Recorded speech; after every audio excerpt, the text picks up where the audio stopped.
nipate nikuulize, wewe ndio una majibu sahihi ya hiki ambacho nimekisikia.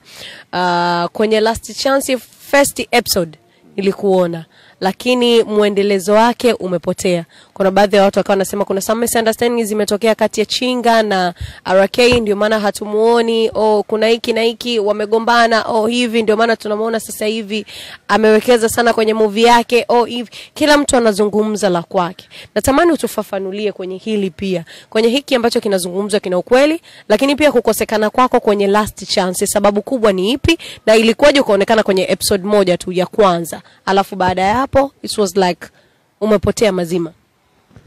Yani mwanzo nilipokuwa ninataka mimi nilikuwa sihitaji kabisa kushiriki kwenye Last Chance. Okay. Lakini kutokana na watu wangu wa kazi, Mchinga pamoja na wengine ambao tunashirikiana, wakawa wameshauri kwamba wakati inaanza at least uonekane kuna kitu fulani yani utaongeza. Okay. Kuliko usipokuwepo kabisa maswali yanaweza kuwa ni mengi. Okay. Yeah, kwa ndio maana niliona episode ya kwanza, ya pili nafikiri nilicheza mpaka episode 3 na yes. Na nimecheza sini kama 3.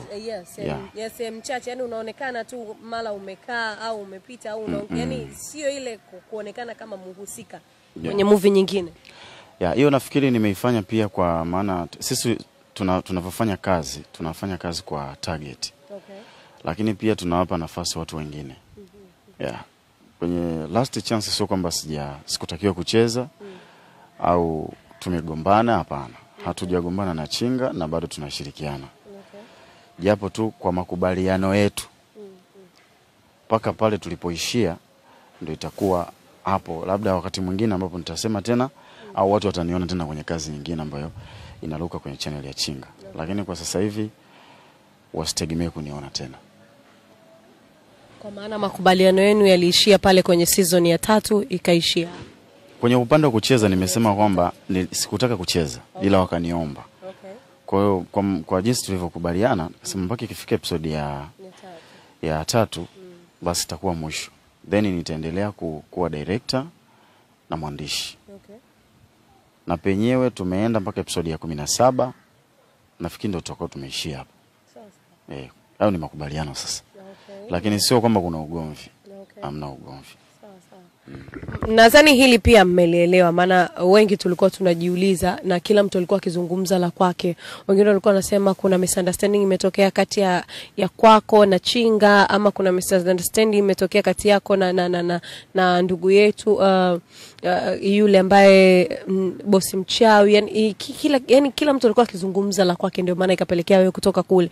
Na tukikumbuka vizuri, tukitazama Chinga imekuja kusimama, imeshika mihimili yake baada ya kumuona RK, baada ya kumuona bosi mchawi, wako katika kazi moja. Wale ndio waliotusababishia sisi mpaka leo tunaifahamu Chinga. Ndio maana tulikuwa tunatamani kujua hilo pia. Lakini pia natamani sasa uambie watu wote wametamani kuona kazi ya RK na bosi mchawi. Wametamani sana. Walitegemea mule ndani RK atakuwepo, lakini kama ulivyoelezea sasa hivi hapa haupo, na ilikuwa ni maombi yako kutokuwepo na hukutamani kabisa kucheza. Watu wanatamani ile battle ya watu wawili, wewe na bosi mchawi. Wanaitamani kuiona. Wanatamani kuona mkifanya kazi pamoja kama ilivyokuwa kwenye bosi mchawi, kama ilivyokuwa Wrong House. Wanatamani hichi kitu. What happened? Nini ambacho unawaandalia mashabiki zako? Mimi nafikiri kuna baadhi ya vitu vingine sitaweza kuvisema. Ila siku ikinilazimu kusema nitasema. Ila kwa sasa hivi sitaweza kusema chochote.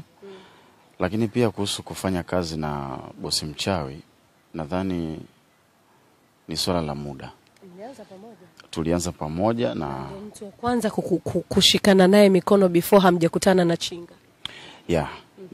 Nafikiri mimi hatuna shida yoyote mimi na bosi mchawi. Okay. Tuko sawa kabisa. Okay. Na muda wowote nadhani tunaweza kuarrange na kuanza kufanya kazi au kufanya kazi mpya. Okay. Lakini mashabiki wanatamani kuona ile battle na combination ya kwenu nyinyi wawili. Wataiona. Okay. Sasa hivi tunataka tufanye kazi ambayo ni kubwa zaidi. Kwa bado tunajipanga taratibu kwa ajili ya kuandaa kitu kikubwa na kizuri zaidi. Okay. Sawa.